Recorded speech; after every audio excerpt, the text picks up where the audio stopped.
Lazy people, they are happier because they are completely okay doing I nothing. agree, yeah. So if you don't have regrets, you are not a procrastinator, you are just lazy and it's okay. For me, like the summary of my work is that I'm helping people to uncover what is called their life personal visions. When you follow the crowd, well, sometimes the life is very boring. Yeah. You have higher risk of burnout because you are working on something that is meaningless to you.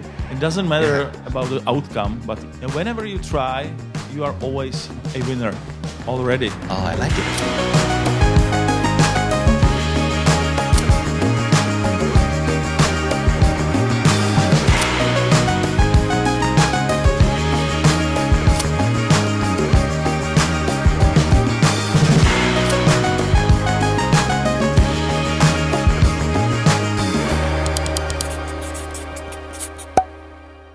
This is Comedy Featuring. My name is Big, and welcome to the show.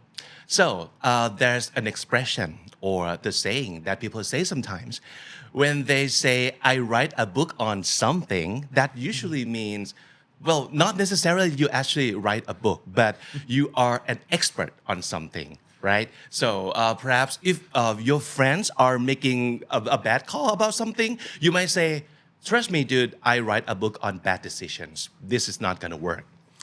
You kind of say it like that too.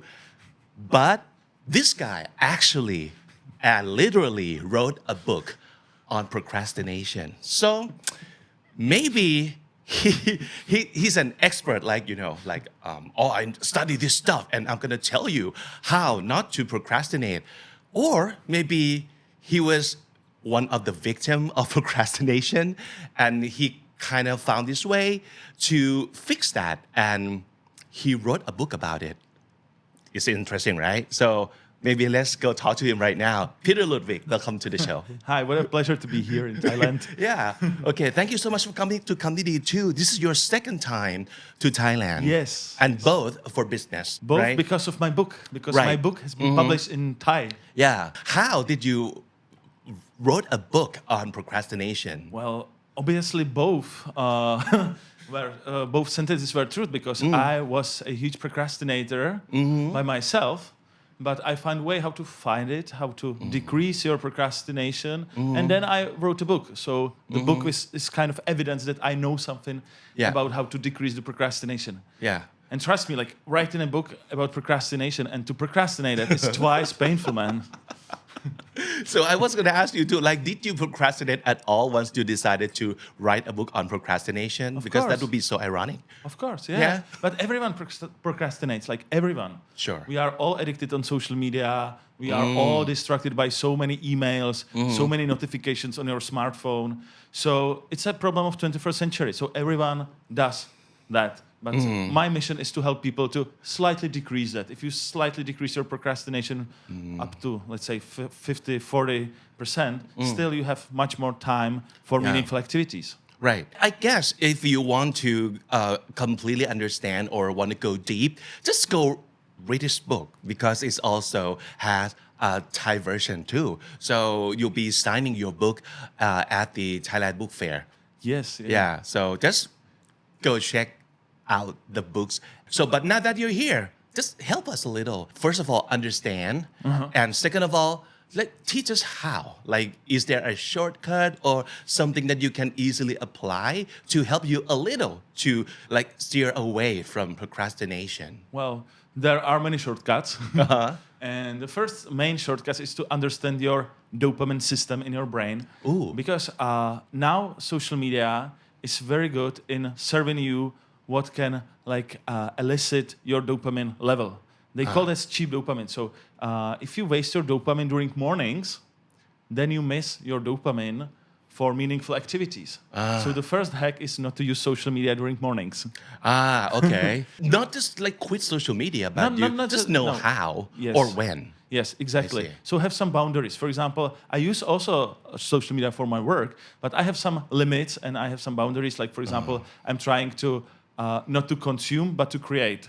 If you create there, it's much more meaningful compared to when you consume like many hours I by see. scrolling. Yeah. So we have one pool of dopamine in our brain, and if you waste the dopamine on social media, truly you miss that for some other much more meaningful activities like your see. work. So you are less focused, you are demotivated, and at the end you have a high risk of anxiety or even depression. Yeah. So this is a problem of 21st century because those algorithms are getting better and better in knowing what to serve us, to make us hooked on those pictures, videos, and whatever it serves us. Yeah, and I like it that this book trying to explain procrastination from the scientific point of view too. Not Right. just okay, don't do it. Yeah. You are strong, and just repeat you're strong 100 times, and then you never procrastinate again. But there's a like scientific Right. facts to it. Yeah. There is a lot of science behind. And good news, procrastination is not about better time management system. It's more about emotional management system. So if you understand your emotions better, you are better in terms of fighting procrastination. Because someone procrastinates because he's perfectionist. So he's scared not to be perfect. Sometimes we procrastinate because we have a toxic work environment. We have a toxic boss, or we don't like the work that we do, or we lack purpose. There is a huge summary or big study on lack of purpose at work. And in Western world, lack of purpose at work is one of the main reasons of growth of depression. So I lived in Manhattan, in New York City, near Wall Street, and this is the case. Wall Street has the highest level of antidepressant intake and very high level of depression. And one of those reasons, lack of purpose. And everything ties back into your behavior and your emotions, like you said, and that would cause later on procrastination, of course, right? Yeah. So who would know? Like chemistry in your body and your emotions, the like intangible thing like that, it really causes procrastination. The main idea behind all of this is that life is finite. We were born, and the destiny that we share is that our life will end somewhere in the future. And time is limited, and I think that time is the most valuable resource that we all have. It's not money. You can save money, you can borrow money, you can find money on the street if you are lucky, but you cannot do that with your time. Every minute that is wasted is wasted forever, and that's the main problem, because sometimes we waste a lot of not just minutes but hours on meaningless activities like on Netflix, on social media, and this is truly a huge problem of 21st century, because we are wasting a lot of our potential on procrastination or with procrastination, and then we are unable to do what is truly important for us. Yeah, and a lot of people might associate procrastination with being lazy, for example. But of course, it's not that people who procrastinate sometimes are bad people or they're not worthwhile, right? So like you said before, sometimes they procrastinate because they want to make their work like perfect. They're perfectionists. So it's not necessarily a bad quality, right? So lazy people, they are happier because they are completely okay doing I nothing. agree. Yeah. So if you don't have regrets, you are not a procrastinator. You are just lazy, and it's okay. But procrastinators and procrastination, by definition, is always connected with negative emotions. So you have those negative feelings of regret. You are basically undermining your own self-esteem, and then you have higher chance that you even procrastinate more.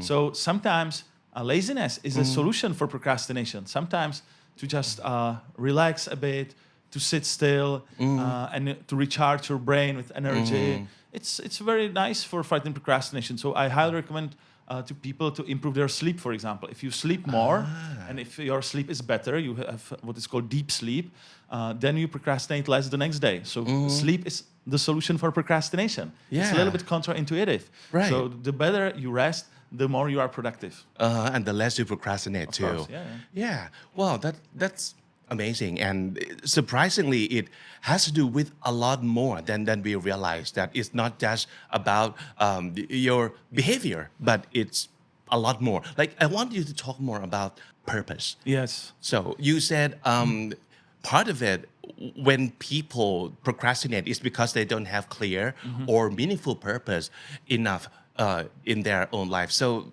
What was that the case for you too? Like when you used to be the procrastinator, was that because of you lack purpose? Definitely. I mean, like when you are studying, a lot of students they lack purpose. They study because of their parents, for example, Because they Or have to. They have to. Yeah. And sometimes we go with the crowd, and it's very difficult to be different. So, for example, I'm an entrepreneur since I was 19 years old.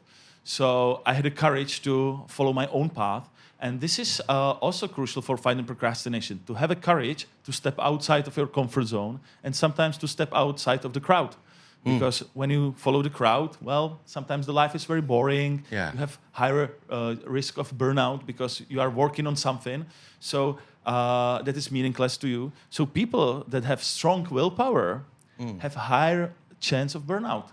Because they are stronger in terms of working on those meaningless activities. So sometimes it's truly like about to have a courage to say no. I want to follow my own path.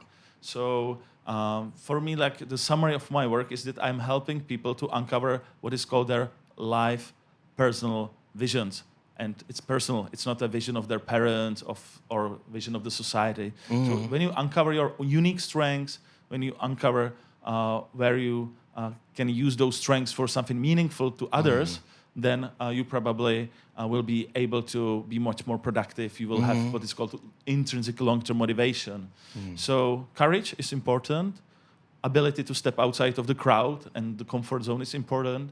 And uncovering your unique strengths and use them on something meaningful is also very important. Yeah, self-discovery, right? When you know who you actually are and what you're really good at probably or what you really want to do with your life, that's strength.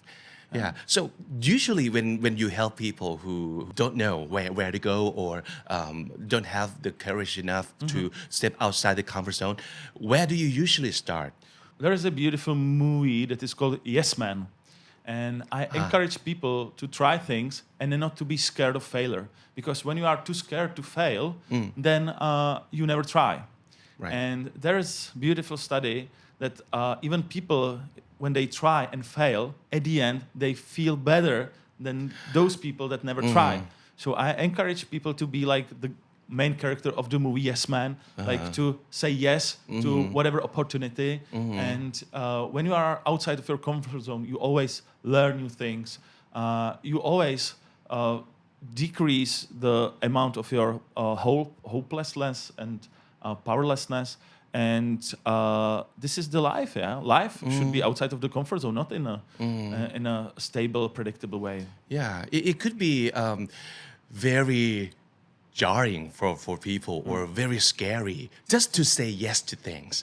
Yes. Especially if they're someone who are very comfortable with their own way and maybe don't want to explore, but it might do you some good if you just try the first time. Yeah. And then there might be second time and third, right?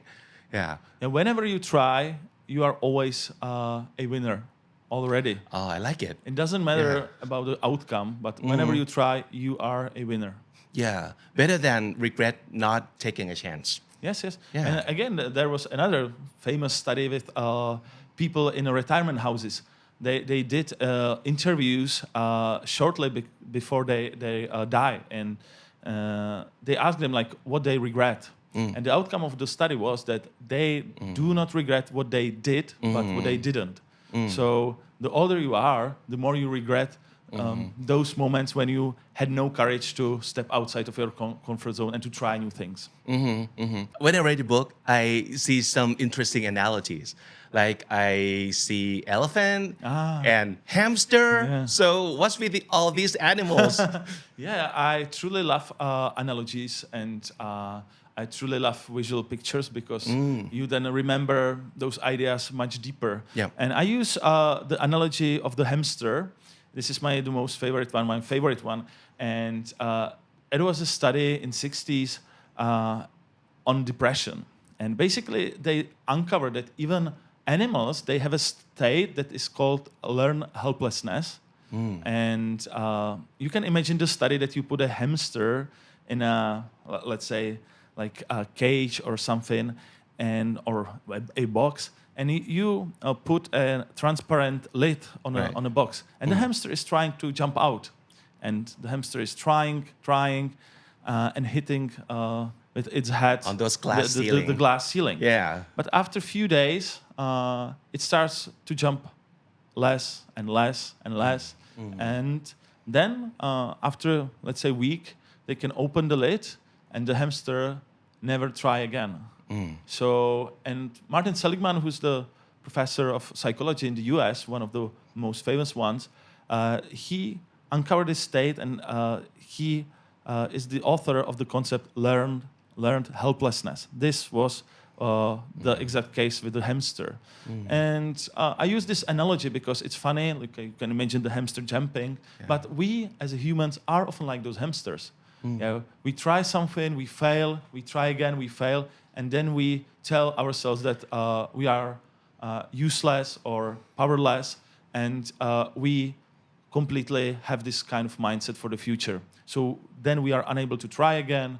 We have a higher risk of depression because Seligman uncovered that this state of mind, this explanatory style, if it's pessimistic, if you don't believe in a positive future, if you lose your hope, then you have much higher risk of depression. So depression is partially inborn, it's about our genes, and partially recent science shows it's about our mindset. So you can change the mindset, you can understand the dynamics, and you can truly improve your life. So we have studies on identical twins, and one of those twins can have a positive mindset, growth mindset, and the other can have fixed mindset. So it's not about our genes, it's more about like that you can change your patterns of thinking. I like it that it's not just about procrastination alone that you talk in this book, but everything else, and that would play somewhat a big role into making yourself a procrastinator. Like when you feel depressed, when you feel like there's no use in trying anymore. That's when you procrastinate things too, right? And you have the connection in both directions. When you procrastinate, you have higher risk of depression, and when you have a depression, you obviously have a higher risk of procrastination too. So it reinforces itself. So that's why procrastination is a very huge problem for our mental health. And even though you have like average life, whenever you decrease your procrastination, you have much more positive emotion. So everyone should try to be better in terms of focus, in terms of daily purpose, in terms of uncovering your strengths and knowing yourself a little bit deeper. And I truly believe that everyone can change a lot. I had so many clients that were huge procrastinators, and in few months, in half a year, they were highly productive. They started their own startups, their businesses. So I truly believe that our destiny is in our hands. And if you change your mindset and if you change your habits, you can truly be successful much more, and you can be much more happier. People from people you work with, anybody stood out? Like, you still remember their case and of course. How it turned out? I have so many like favorite clients, and some of them were super successful people. They built a huge companies, and sometimes even though when you are very successful in terms of money, doesn't mean that you are fulfilled. So I help them to focus on like deeper purpose, because to build a company and to sell it or to earn a lot of money, it seems that it's not a long-term purpose, because money is like outcome, but you have to find something that is truly meaningful to you. So basically, the best solution of long-term satisfaction is to serve others, to ask like yourself, like, what are my unique skills and how can I improve the world around us a little bit? How can I improve communities that I'm part of? How can I build products that truly can help people? Or how can me be a better person in terms of like better parent, better husband, better citizen, and so on. So focusing not just on ourselves but on others seems to be very important in terms of motivation. So I imagine someone who's watching this, they might go like, oh, come on, Peter, let's not go so far as like helping the world. I am still struggling with my daily routine. Like, for example, I put things on my to-do list, and then it messed up. And I see something from your book, which is very interesting. It's very simple. I think that it could help a lot of people, like your to-do list, the way of doing to-do list. Can you talk about that? Because we, as humans, we can't do multitasking. There are so many studies that even people, if they think that they can multitask, they still can't. Because whenever you switch your attention, you are draining your energy. So the best way of being productive is to focus only on one task. And what I do is that I draw a little mind map during my mornings and to plan the whole day. Like I start with task 1, then I do task 2, then I do task 3. And sometimes I divide it, big task, into smaller ones. This is so crucial because if the task is too big, you have very high negative energy and unpleasant emotions around the task. But when you divide a big task into smaller ones, well, that's much easier to fulfill those tasks. I see it's more manageable? Yeah. And I love to plan the day visually because if you have just to-do list, set of, goals or tasks, then you can be easily overwhelmed. And then you have what is called decision paralysis. You don't know where to start. You feel even more powerless. But when you wake up and when you draw a visual mind map, the plan of the day, it's much easier for you to focus, and you then are able to accomplish like 2-3 times more, but you are not drained during the day. So this is one of the key tools. And I did my analysis I bought all apps for time management, and I grabbed the main parts and combined them together. So this is my unique approach because it's visual mind map for planning, but it's based on many scientific studies.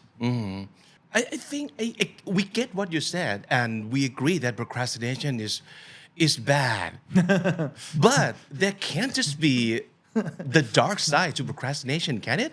Is there any positive side to it too? The positive side is that the people that procrastinate the most are truly very smart and very creative. Ooh. And they are smart and creative even when it comes to coming up with excuses in front of themselves. So when you procrastinate a lot, good news, you are probably very smart and very creative. But sometimes we use our creativity against ourselves. So when you want to start running and there is a small cloud outside and we're like, oh, maybe it can rain today, maybe tomorrow is the best day to start. So we use our creativity against ourselves with those excuses. Excuses. So the better you are in terms of creativity, the better you are with excuses. Good news. So it's good news, but it might not work for you in the long run, of right? Course, yeah. Okay, so I heard that you are based in Singapore right now too, right? I'm trying to divide my time 50% in Asia and 50% in Europe. So I love the combination because I love to travel. I love to be outside of my comfort zone. So I'm doing what I'm teaching. I see. So what do you do in Asia, in Singapore? Last 2 weeks, I had almost 8 keynotes, big talks. So I'm trying to scale up, not in terms of money and revenue, but in terms of my purpose to deliver this message to as many people as possible. We have many Asian translations of the book. We just published Chinese translation. We have Korean, Japanese. So it seems that people in Asia procrastinate too. So good news for us and for my business. Okay. A lot of clients here. Cool. So tomorrow, you'll be signing your books at the Thailand Book Fair. So do you have your go-to phrases that you usually sign for people when they ask for your autograph? When the book was published, I was trying always to do a unique note. But now the book has almost 500,000 copies, and I sign, many thousands, maybe tens of thousands. So it's difficult to be creative all the time. So I highly recommend people to ask me to truly do something unique to them. Then also, you talk to them a little bit before too. I encourage them to ask me for a unique note for their book because then they can sell it even for more money. So okay, all right. So what if I ask for your autograph and Peter, please do sign me this and give me write me some mantra for me to help me end the procrastination. What would you write? I love one of those old Japanese samurais sayings that vision without action is a dream and action without vision is a nightmare. So I usually encourage people to have both vision, strong purpose, and then the action, ability to step outside of the comfort zone. Yeah. So I would draw a simple picture like vision plus action together means that you are able to fight your procrastination. Wow. Okay. So, are you maybe working on your next book right now? Man, this is very very unpleasant question. What? No, because of course now it's even more painful to write another book because the world is very different. Now I finished the book like almost 6 years ago. The original Czech translation. Now then the book was translated into English. Now it's translated in Thai, and I spent so much time with this book. So I had no time for writing another one. I see. But now I have a new idea in my head. But I started to write it just shortly before COVID started. So I had 1/3, and then COVID hit, and then 3 years I didn't touch the book. Okay. So did the idea change? My publisher told me that I should start from scratch, but it's very painful to start from scratch again. But I have one crucial idea for a new book, and the topic will be purpose in life and at work in the era of artificial intelligence and algorithms. Wow. Okay. So this is truly important because with artificial intelligence, a lot of people, they will have struggles not just to find their jobs, but when AI is cheaper, faster, and better, you will also lose your self-esteem. Yeah. So that's going to be a huge problem. It's often referred as growth of what is called useless class, a group of people that truly want to be useful for the society. And this is what scares me a lot. So I want to help, and I want to help people to find their new purpose and to have a courage to follow some new paths in life and to reskill them and so on. We can't wait. Yeah. For your next book too. Okay, but Give me first of some all, time. just go read his current book too. Yeah. So End of Procrastination. Yes. Okay. Thank you so much for coming. Good luck with this book and the next book of yours. Thank you so much for Thank having you. me. It was a great pleasure.